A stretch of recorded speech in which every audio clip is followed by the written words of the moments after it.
Welcome to Beyond Beauty, the Professional Beauty Association's podcast, where we take a deeper look inside the minds and hearts of the amazing professionals in this professional beauty industry. I am Leslie Perry with the Professional Beauty Association, and I am super excited, honored, but can't wait to dig in today with our very special guest, Elizabeth Faye. Thank you so much for being here. And I love introducing you because there's so many facets to everything you do. I mean, obviously, licensed cosmetologist, you're a salon owner, an educator, but so much more. And now, and we'll probably talk a little bit about this, documentary filmmaker. Hello. So many. Crazy. Coach, all of the things. So before we really get into it, why beauty for you? Yeah, why the hair industry? What pulled you in, and what's keeping you here? Yeah, that's a great question. Well, my full story of what pulled me in is in the documentary. So let's watch that. We'll talk about that. Yes, I'll give you the baby version and then say why I'm still here. The hair industry saved my life. It really did. My short version of a long story is I was a really, really troubled kid, and a hairdresser was the person who inspired me to love myself more, to see myself differently, to try a little bit harder. And I had a hairstylist who actually would do my hair for trade for good grades on a report card. And that went on for years and years. And then I became an assistant for that salon. And my career has been so heavily in education in the hair industry. I was in a salon that was education focused. So I was assisting educators, assisting on stage from day one. Was a beauty school teacher at a young age. So I've been in education in our industry a long time. And I just believe that this industry impacts lives so deeply. Our movie's literally called Hairstylists Change the World. So that's why it changed my world. And I think most people, I want to have impact in my life. I want to make a difference. And I feel like by helping hairstylists and helping educators in our industry, I make a massive difference because that ripple effect just touches so many lives. If I help one hairstylist, make a lot of money, love their life, be in alignment, run their business like a business, they're touching hundreds of lives, if not thousands throughout their lifetime. And so if I help thousands of hairstylists, if I help hundreds of educators, we're talking tens and tens and tens of thousands of people's lives who are impacted. And so I just feel like our industry is very special in that way. And it's very sacred, and that's what keeps me here. And with our podcast, it's all about Beyond Beauty. And that's really so much about your documentary, which we are thrilled to be able to premiere at the International Salon and Spa Expo coming up in June of 2022. But how are ways and maybe examples that you've experienced where it truly is, yes, we make people look good on the outside, but it transcends the beauty on the outside, what we do in this industry? Yeah. So I like to think about, this is like a funny transition that happened in my life. So when you're a hairdresser, everywhere you go, if someone finds out you're a hairdresser, they start to talk about their hair. That's pretty common. They're like, oh, what do you think of my hair? Or they make a bad joke about their hair, or something is going to happen where you're at a bar giving a consultation, right? And you're at a family event and you're having a consultation. You're like, okay, here we are. When I transitioned into what I do now, people started telling me about their hairdressers. Because they're like, oh, what do you do for work? And I was like, I help hairdressers. I'm an educator for hairstylists. And they're like, oh my gosh. And they just started telling me about how much they love their hairstylist. They didn't ask any questions about their hair. No one ever says that their hair looks so beautiful or anything. They talked about the conversations they had, the moments of their life their hairdresser has been there for them. And a few of my, can I share a few examples that please. I love it so much? Okay. So this is to answer your question in a story, I guess, is what I'm doing here. One of my coaches, he is in the personal development world, and he works with multi-millionaires and doctors and huge entrepreneurs, so a whole different kind of industry. And he's just this big, tough guy.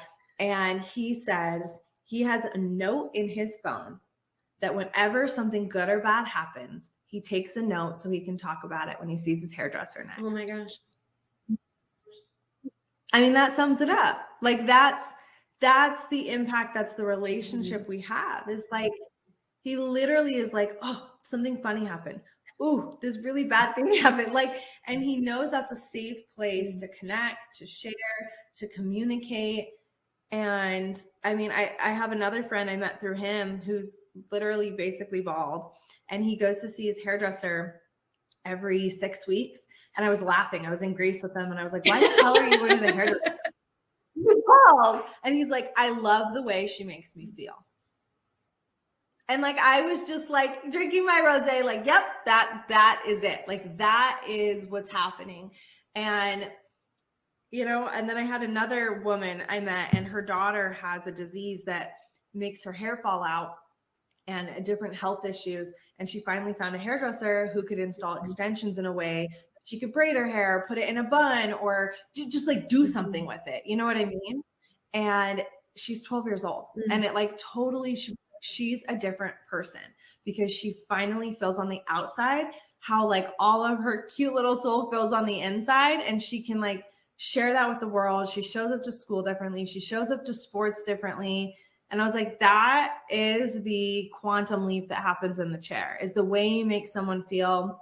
You use the word transcendence. Like, it really, really is. And I think it's so easy when you're behind the chair to forget this, because you're just mixing bowls. You're washing hair. You're busy. You're making money. And you know, it's hard to get outside of ourselves and see how awesome we are sometimes.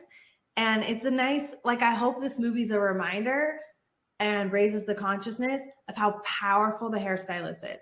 And I hope in turn the consumer sees you in the light and the power that you really are, because they're going to go, oh my gosh, yes. And that elevates the craft in the industry, right? As a byproduct. But first it starts with the hairdresser knowing their power and then showing up in their business with that power, and then continuing to share the power that you already have, but standing in it, you know? Well, that was going through my mind as you're talking, is how we help the stylist see that and believe it about themselves, because it does get really hard when you are in the salon day after day. And, you know, like, what can we do as an industry to help each other embrace this, that we do have this amazing profession where we're licensed to touch people, and the power of that, what that means, and how it literally changes people's lives. Yeah. I mean, it starts stylist to stylist. Like, you hear this, embody it, feel it. You know what I mean? Like, that's like, it starts with one person. And how do we change the world? One person at a time. When we start by changing our own world. And that's the whole message, like I guess the global message behind Hairstylists Change the World, the one that would fit everyone, is like, okay, you want to change the world? How do you do it? You change your own world. And so you believe, you embody the power that you have, that will bleed out into your career. That will show up in the way that you invest in your education. That will show up in the way that you raise your prices. That will show up in the way that you hire and you lead.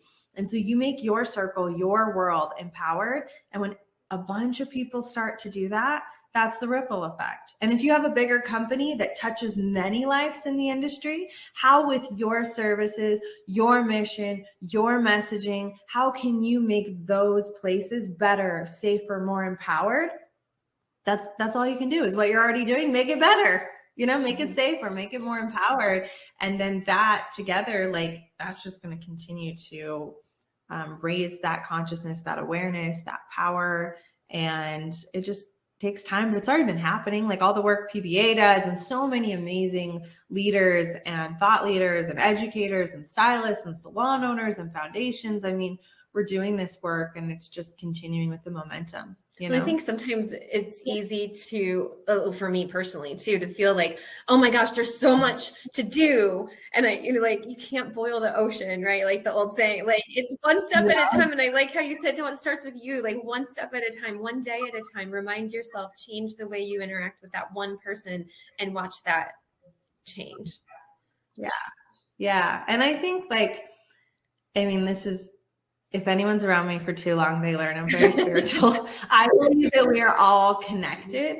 And so I believe that we must care for ourselves and our highest good first. And that is good for the collective because that raises everyone. And so it's like, if we're so worried about empowering others outside of us, are you empowered? Are you empowering yourself? Because then you will serve from a place of overflow instead of like digging from your own reserves. And that's not really a place that you're going to make great change. So it's like, you be good as the hairdresser, the salon owner, the mover, the changer, you be good. You take care of you. Your job is to serve others, but your real job is to take care of you so you can do that, you know? Well, we always want to put ourselves last.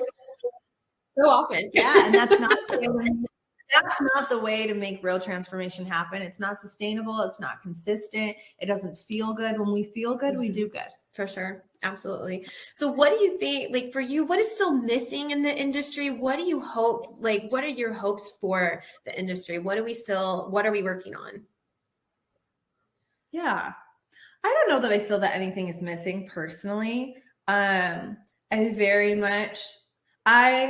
not analytical and I'm not cynical. And so I'm sure if you had this conversation who was a little bit more analytical and cynical, they'd have a list of things.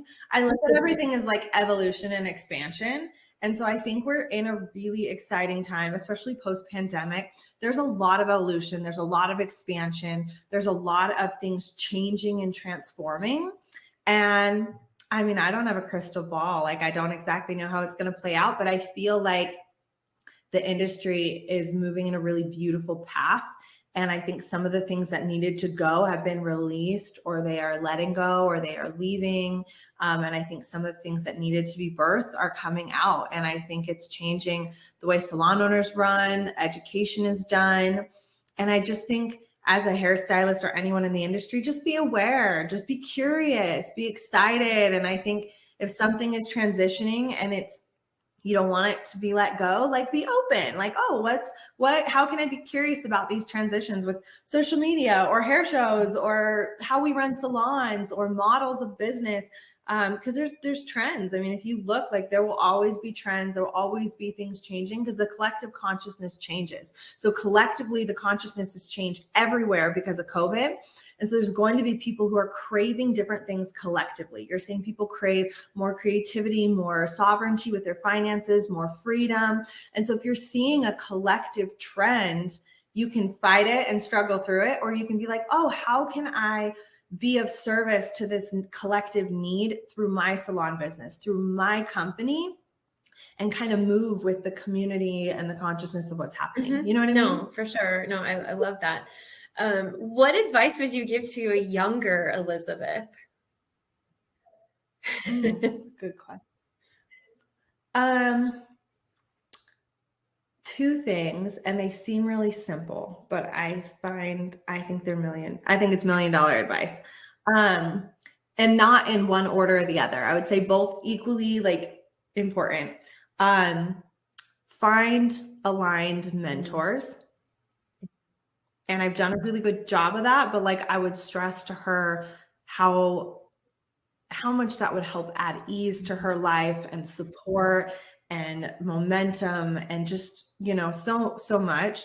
And her health matters. Her health is like her number one thing. And if you're not good, it's only going to be a matter of time until that bleeds into other parts of your life. Your business included. So all of it. And you said it earlier, when you don't feel good, you can't do good for others. You can't do good for yourself. I mean, it's so important to be, I had a mentor of mine tell me once that putting yourself first is not selfish. And if that's what the world thinks, then be selfish, because you have to put your health as number one, because you can't help others if you haven't done that. No.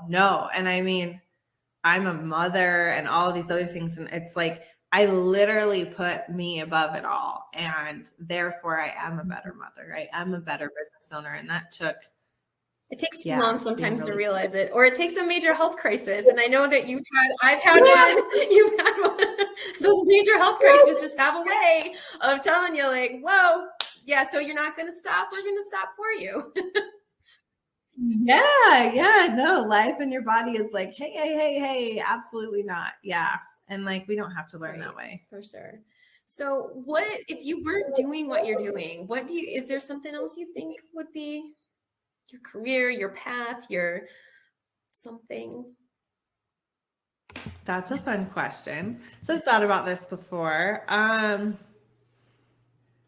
I mean, I've kind of evolved into those things over time. Like I was like, oh, if I wasn't doing this, maybe I'd be like a party planner. I literally You kind of are a party planner. I mean, you're an event planner. I mean, it's yeah, I am. Yeah, so I'm a large party planner, like big time parties. I think some of those other things is I was like, oh, I would have been an author or a writer. I'm actually writing a book though. So I think just as a creative, I have always allowed myself to go into those things. Like even like I always thought it'd be fun to make music. We literally just made a soundtrack for a documentary. So I got to make music. I used to think it'd be cool to be a life coach, but now I'm a life coach. So I've kind of done the things and I'm sure I will expand. Something new I'm stepping into, which I'm excited. So it's kind of that new thing that I'm like, oh, if I could do something different, what would I do? Is I do a lot of breath work with my retreats and my coaching and different things I do with people.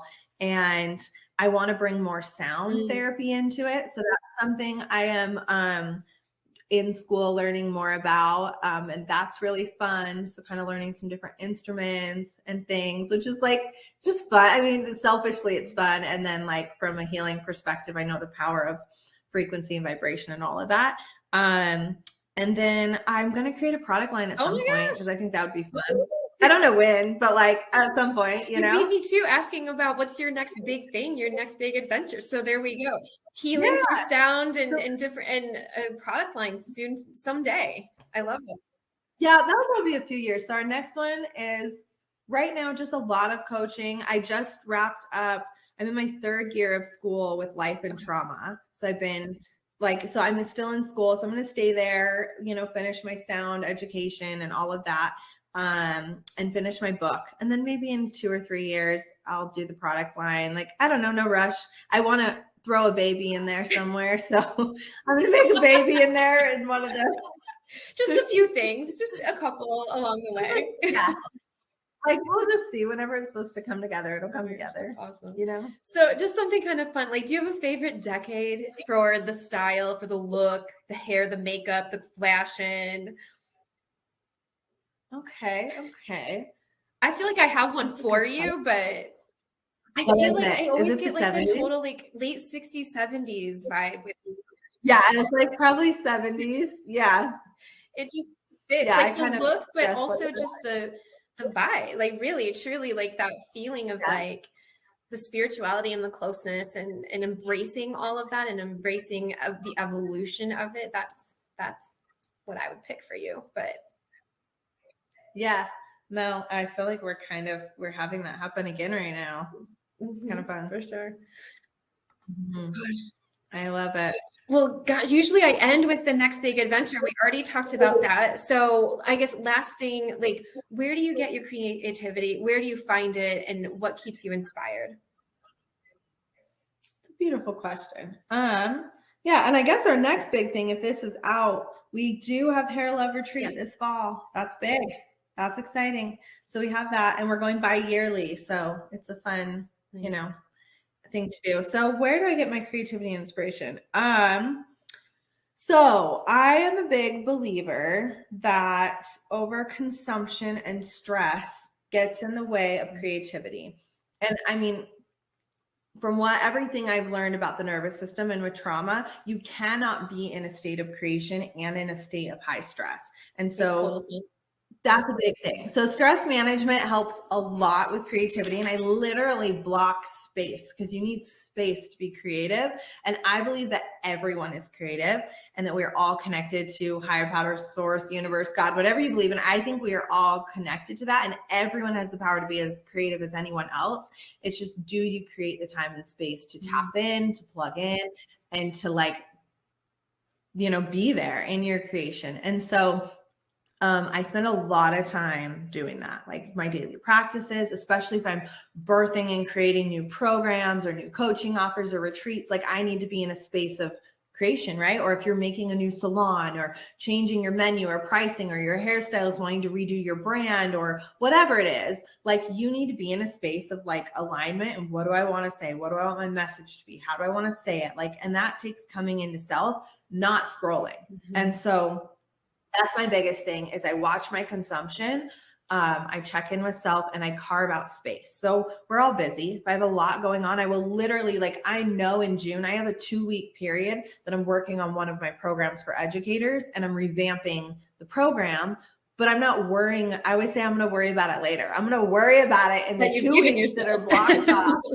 Yeah, I don't even need to worry about it because it's already done. I'm going to do it then. So that is huge for creativity. And I find the things that make me feel creative. For me, it's travel. I love to travel. When I get out, I like literally come home so lit up about everything in my life. And it can be going just to the mountains, and sometimes it's going to Europe, like whatever you like to do or feel comfortable doing. It doesn't have to be expensive or fancy, but I just think getting out of your element is so crucial for creativity. Hiking, whatever you like to do. So I just was barely in Zion for 3 days of just like white space with some girlfriends. And you just come home more like, okay, I know what I'm doing. And sometimes you can be like, I don't know what I'm doing. Everything is a mess. I hate this. That's your cue to get out of town. Get out of town. Check in with yourself. Good. Well, as always, so amazing to see you and talk with you. And thank you for sharing so much. Cannot wait for the documentary and to be able to watch. Although I feel like I'm probably going to need like a whole box of tissues near me. Is that give me the fair warning? I think it's going to be like super inspiring. And just thank you for everything that you're doing in the industry and to help just propel us and elevate us further. So yes. Thank you for the opportunity. Great. Well, I will see you soon. Take care. Bye.